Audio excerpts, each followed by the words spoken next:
한 소녀가 아주 값비싼 유명 브랜드의 청바지를 구매했습니다. 디스트로이진이라고 찢어진 청바지죠. 한때 매우 유행했고 요즘도 계속해서 나오고 있는 그런 청바지입니다. 비싸게 주고 산 청바지를 혹시 다를까봐 아껴 입던 그녀는 어느 날 집에 돌아와서 곱게 개어진 청바지를 보고 경악했습니다. 찢어져 있는 청바지의 부분이 누군가의 깔끔한 바느질로 꿰매어져 있었기 때문입니다. 범인은 그녀의 할머니였습니다.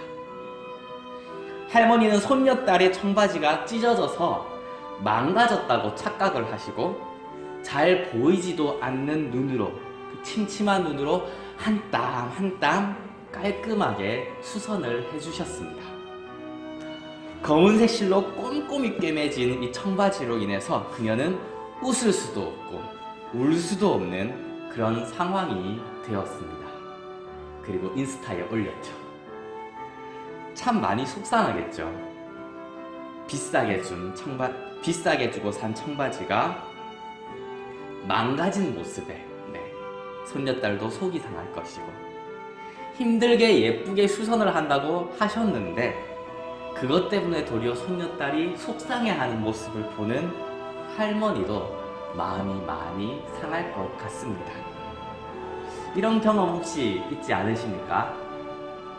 내가 누군가를 위해서 열심히 애쓰고 노력했는데 도리어 상대방의 기분이 나빠진다든지 마음이 상한다든지 심지어 책망받는다면 마음이 참 많이 어려울 것 같습니다. 보통 부모님들이 자녀한테 많이 하나요, 그런 건? 네, 여기까지만 하고 넘어가겠습니다. 오늘 성경에서는 예수님께서 제자들의 발을 씻기시는 그런 장면이 나옵니다. 이것을 본따서 교회에서는 특별한 행사로 세족식을 하기도 합니다. 예수님은 저녁 식사를 하시다가 말고 갑자기 벌떡 일어나시더니 겉옷을 벗으시고 수건을 두르시더니 대야에 물을 담기 시작했습니다. 누구에게 도와달라, 무엇을 하겠다 말씀하지도 않으시고 식사를 잘 하시다가 갑자기 무언가 주섬주섬 하시는 그런 모습을 예수님의 제자들은 멀뚱멀뚱 지켜볼 수밖에 없었을 겁니다. 그리고 한 사람 한 사람 제자들의 발을 씻어주기 시작하셨습니다. 그리고 베드로에게까지 왔습니다. 베드로는 자신의 더러운 발을 생각하고는 정신이 번쩍 들었습니다.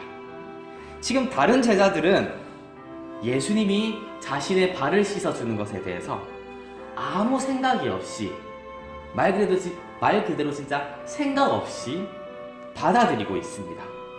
이것은 성숙한 제자의 모습이 아닌 것 같습니다. 성숙한 제자라면 마땅히 제자가 스승의 발을 씻어주는 것 아니겠습니까? 종이 주인을 섬겨야 합니다. 그런데 지금 이게 무슨 일입니까? 예수님이 제자들의 발을 씻어준다니요. 예수님은 지금은 알지 못할 것이라고 이야기해 주셨습니다. 그렇습니다. 베드로는 지금 이 상황이 도저히 이해할 수 없었습니다. 지금 누가 누구의 발을 씻어줘야 한단 말입니까? 제자들이 스승을 모시는 것이 당연하고 종이 주인을 섬기는 것이 마땅합니다. 제자들은 예수님을 자신의 주인으로 인정하고 그분의 말씀에 따라가는 그런 사람입니다. 그러니 당연히 제자들이 예수님의 발을 씻어 드려야 합니다. 어느 찬양의 가사처럼 존귀 영광 모든 권세 주님 홀로 받으소서 멸시천대 십자가는 내가 지고 가겠습니다. 이게 맞는 거 아니겠습니까? 제가 보기에도 베드로가 그나마 좀 깨어있고 생각이 있고 다른 제자들은 생각이 좀 없는 것 같습니다. 저희의 발은 절대로 씻기지 못하십니다. 그런데 예수님은 이렇게 말씀하시죠. 내가 너를 씻어주지 않으면 너는 나와 상관이 없다. 참 속상한 말입니다. 예수님을 위해서 한 건데, 예수님을 생각해서 한 말인데, 예수님이 주인이기에 제자로서 당연한 이야기를 한 것인데, 이렇게 매몰차게 말씀하시는 예수님이 야속할 것 같기도 합니다. 예수님을 위해서 열심히 일을 내고 예수님께 더 많은 것을 드리려고 하는데, 예수님께서는 그러면 나랑 상관이 없다, 이렇게 말씀하시면 참 속상할 것 같습니다. 우리가 보기에는 베드로가 예수님을 생각하고 다른 제자들이 생각이 없어 보였는데, 예수님의 생각은 조금 달랐던 모양입니다. 그러면 과연 성숙한 그리스도인, 성숙한 제자란 무엇인가 우리가 생각을 하게 됩니다. 어른과 아이의 차이는 무엇일까요? 예전에 제가 개념이 없다 이야기를 했는데, 성숙한 어른과 어린 아이의 차이는 무엇이겠습니까? 여러 가지가 있겠지만 그 중에 책임감이라는 단어를 저는 포함시켰으면 좋겠습니다. 어린 아이들의 경우 자신이 하는 일에 대해서 잘 알지 못하는 경우가 많고, 또 부모님이나 다른 어른들로부터 배우는 과정 속에 있습니다. 그러다 보니 실수도 많이 하고 부모님께 혼나기도 합니다. 그리고 어린아이들이 실수로 깨뜨린 물건을 부모님들이 대신 물어주는 경우가 많이 있습니다. 저도 어린 시절에, 매우 어릴 때 친구와 공놀이를 하다가 옆에 있는 간판의 등을 깨뜨리고 놀라서 도망가다가 잡혀서 부모님한테 끌려가가지고 부모님이 물어주셨던 그런 기억이 납니다. 반면 어른이 된다는 것은, 성숙했다는 것은 이제 자신이 한 일에 대해서 스스로 책임을 진다는 것이 포함되어 있습니다. 그렇게 어린아이들에 비해서 훨씬 더 많은 자유가 있지만 그에 따른 책임을 분명히 지는 것이죠. 자신이 저지른 일에 대해서 스스로 감당해내고 문제가 생겼을 때 그 어려움을 짊어질 수 있는 사람이 신뢰할 수 있는 사람입니다. 건강한 사람이고 성숙한 사람입니다. 반면 자신이 한 일에 대해서 책임을 다하지 못하는 사람에 대해서 우리는 성숙하지 못했다고 표현할 수 있습니다. 몸은 자랐지만 아직 정신과 마음이 어린 아이의 것입니다. 이런 사회적인 관점에서 본다면 신실한 그리스도인은 결코 성숙한 사람이 아닌 것 같습니다.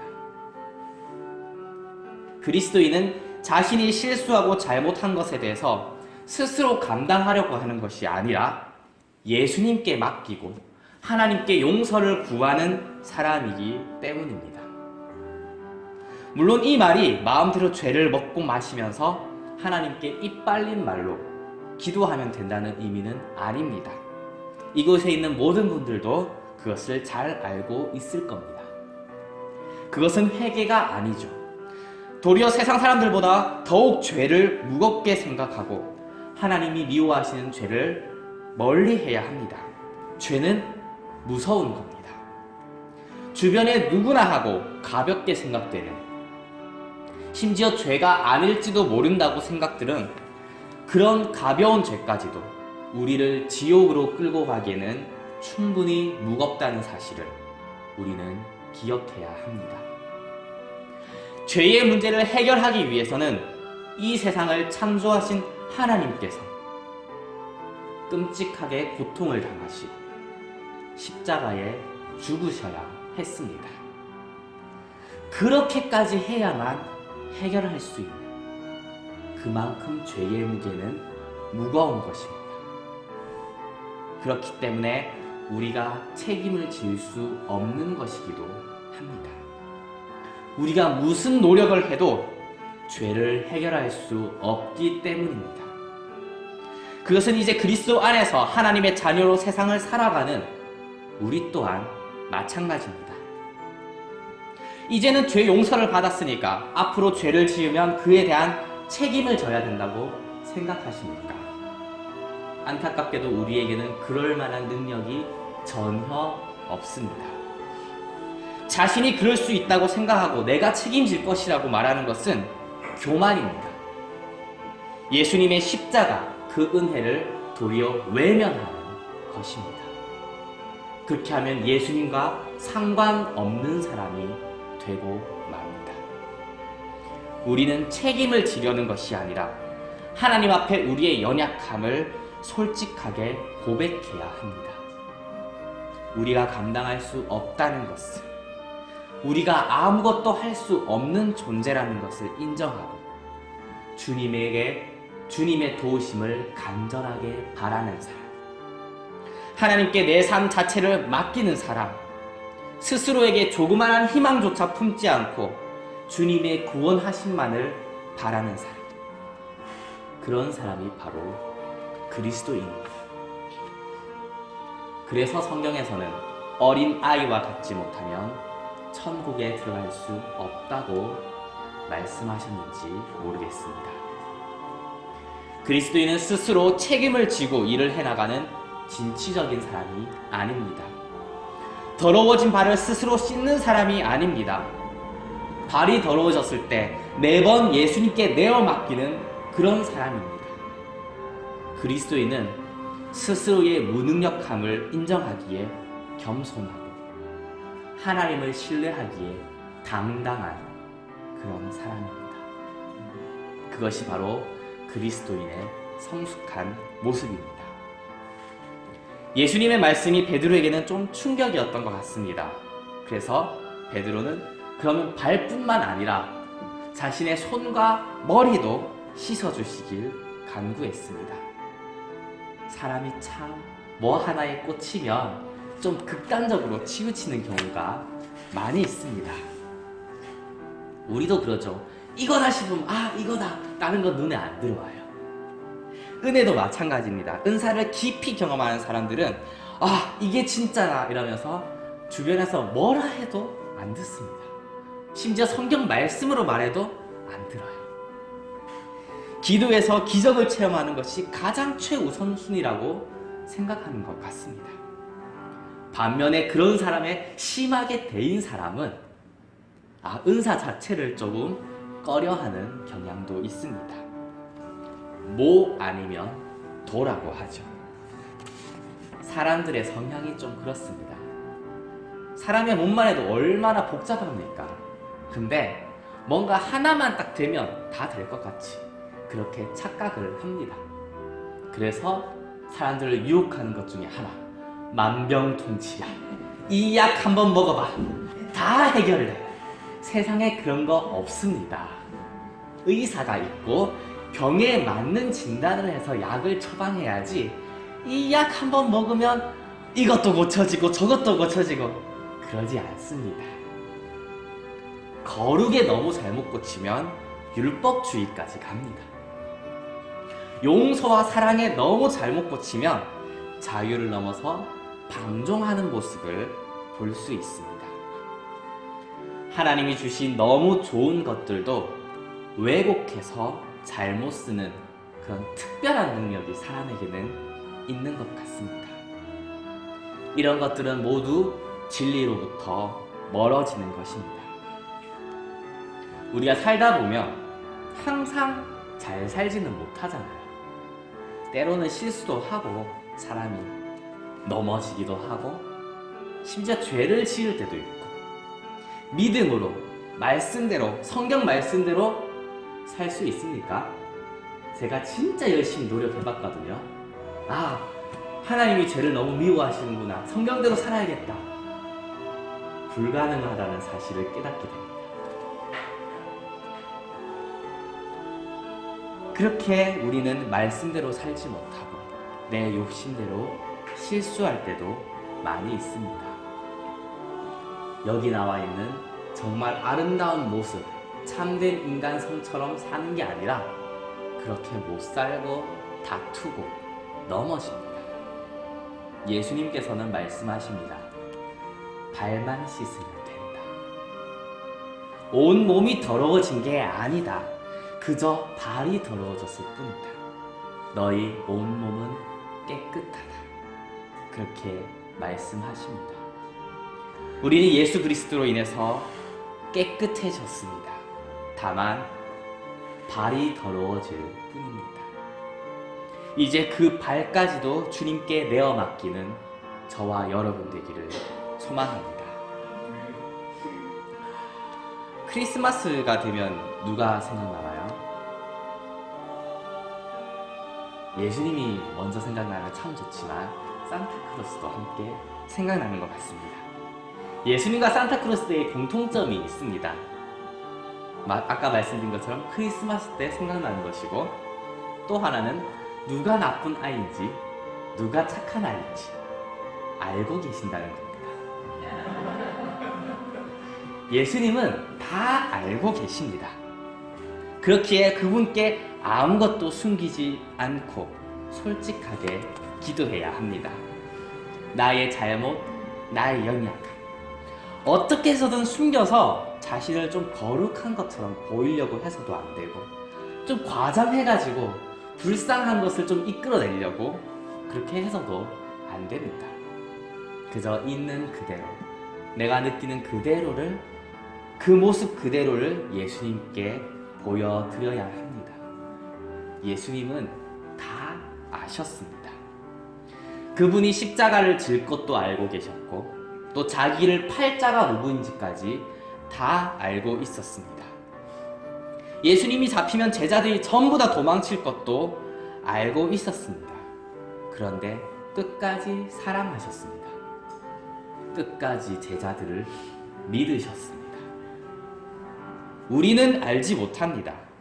그분의 뜻을, 그분의 사랑을, 그 아름다운 섭리를 우리는 알지 못합니다. 주님이 우리를 위해 준비하고 있으신 그 영광의 자리를 우리는 알지 못합니다. 그 영광을 생각한다면 지금 우리가 이 세상에서 경험하는 어려움은 비교할 바가 아니라는 것을 우리는 다 알지 못합니다. 그렇기 때문에 때로는 주님을 원망하고, 주님께서 이끌어 가시는 그 길에서 벗어나려고 애쓰기도 합니다. 우리가 안다면 당연하게 선택할 하나님의 인도하심을 벗어나려고, 그리고 안다면 절대로 선택하지 않을 자기 욕심대로, 자기 마음대로, 내 자유라고 착각하는 그 길로 들어서려고 합니다. 모르기 때문입니다. 알지 못하기 때문에 발을 씻어주지 못하게 막습니다. 또 알지 못하기 때문에 머리와 손까지 씻어달라고 이야기합니다. 알지 못하기 때문에 십자가를 지려고 하는 그 예수님의 앞길을 막기도 했습니다. 알지 못하기 때문에. 알지 못하기 때문에 스스로 책임지는 것이 성숙한 것이라고 생각합니다. 그것이 교만이라고는 생각하지 못합니다. 십자가의 그 용서와 은혜를 다 알지 못하기 때문에 온 몸이 더러워졌다고 스스로 판단해버립니다. 모르기 때문에 때로는 주님을 원망합니다. 주님을 인정하는 시간이 되기를 소망합니다. 내가 모른다는 것을, 또한 주님은 다 알고 계신다는 것을, 주님께서 이끌어 가시는 그 길이 나에게 가장 좋은 길이라는 것을 인정하고 그분의 인도하심을 따라 살아가기를 소망합니다. 말씀대로 살아가는 것이 나에게 가장 좋은 길이라는 것을 인정하시기 바랍니다. 나의 모든 것, 내가 가진 모든 것이 주님이 주신 선물이라는 것 또한 인정하시기 바랍니다. 나의 더러운 발을 주님께 내어 맡기기를 소망합니다. 주님이 씻어 주실 것입니다. 그때야 알게 될 것입니다. 앞으로의 발걸음을 주님께 맡기기를 소망합니다.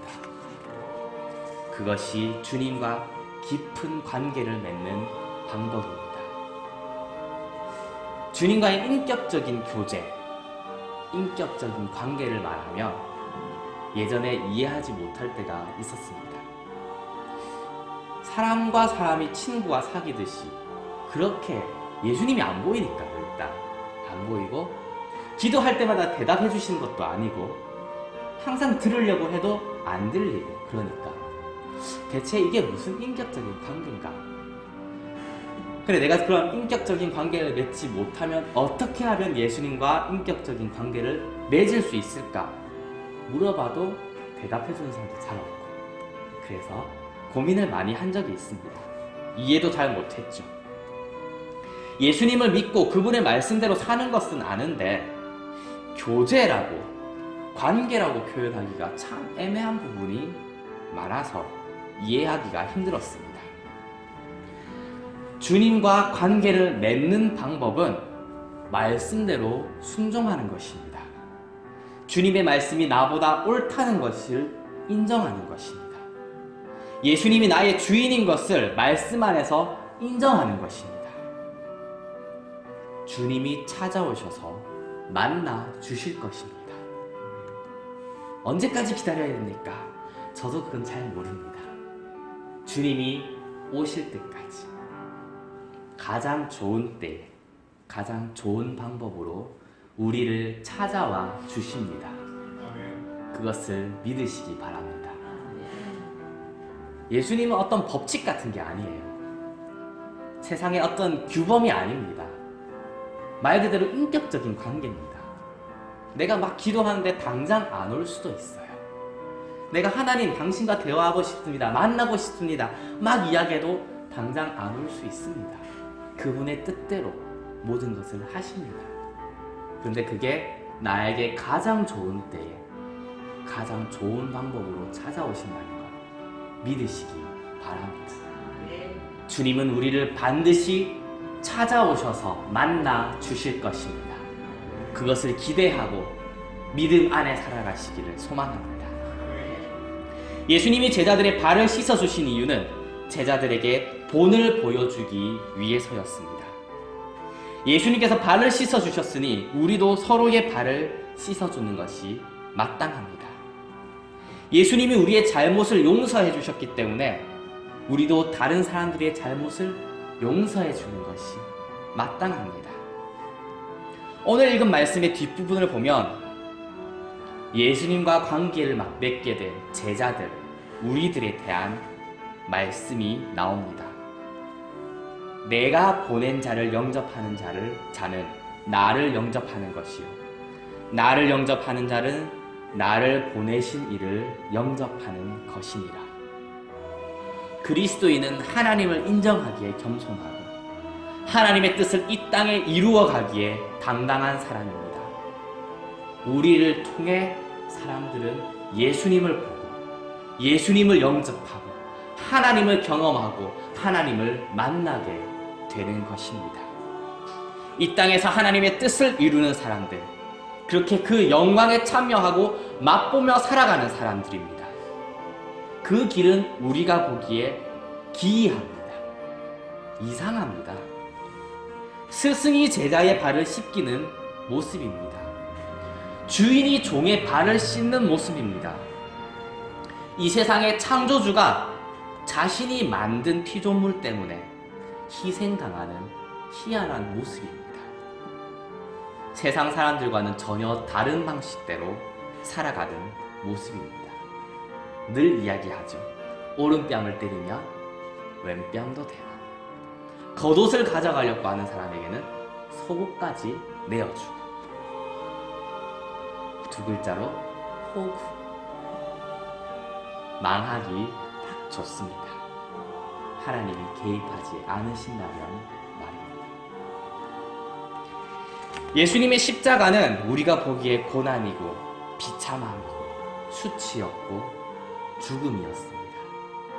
그러나 오늘 말씀에서는 예수님께서 아버지께로 돌아가실 때가 된 것이라고 이야기합니다. 예수님의 십자가가 우리가 보기에는 고난이고 비참함이고 수치였고 죽음이었지만 예수님께는 아버지께로 이제 돌아가실 때가 된 것이고 부활이었고 생명이었고 영광이었습니다. 높임을 받는 그 자리였습니다. 이제 영광을 받으실 때가 된 것입니다. 삶이 그대를 속일지라도 슬퍼하거나 노여워하지 마시기 바랍니다. 슬픈 날을 참고 견디면 기쁨의 날이 오고야 말리니. 어디서 많이 들은 말이죠. 예수님을 따르는 길이, 그 십자가의 길이 겉보기에는 고난이고 호구고 망하기에 딱 좋은 그런 길이지만 이제 우리의 삶에서 하나님이 영광을 받으실 때가 된 것입니다. 하나님의 영광이 드러날 때가 된 것입니다.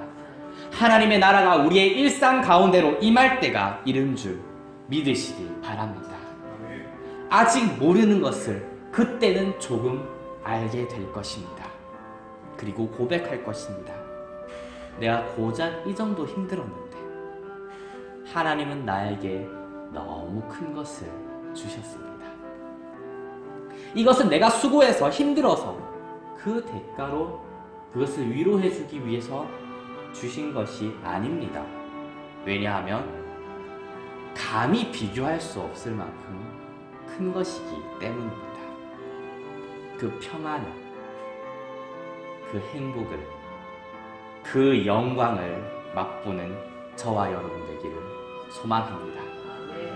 그리스도인의 삶이 우리가 보기에는 나약해 보이고 자기 주도적이지도 못하고 때로는 호구이고 옆에서 도와주지 않으면 망할 것 같이 보이지만 때로는 책임감이 없어 보이기도 하지만 고난과 어려움까지 있어 보이지만 주님을 따라가는 길이기에 가장 치열하고 가장 아름다운 영광의 길인 것을 믿으시기 바랍니다. 말씀을 맺겠습니다. 우리는 알지 못합니다. 그래서 때로는 주님을 위한다고, 주님을 생각한다고, 주님이 원하지 않는 방향으로 움직일 때도 많이 있습니다.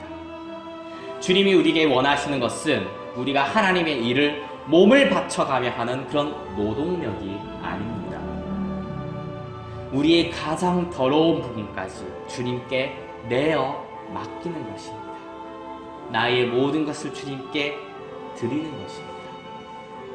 사실 하나님은 우리에게 많은 것을 원하지 않으십니다. 딱 하나 원하십니다. 나 자신. 하나님은 우리의 삶의 우선순위 1번이 되기를 원하지 않으십니다. 우리의 모든 일상 가운데 그 중심에 주님이 있기를 원하십니다. 죄책감에 시달리며 살아가기도 원치 않으십니다. 자유하기 원하십니다. 그분과 깊은 관계를 맺기 원하십니다. 우리와 교제하며 살기를 원하십니다. 그분의 영광에 우리가 참여하기를 원하십니다. 우리는 알지 못하기에 그 길이 십자가의 길로, 고난의 길로 그렇게 보일 수 있습니다.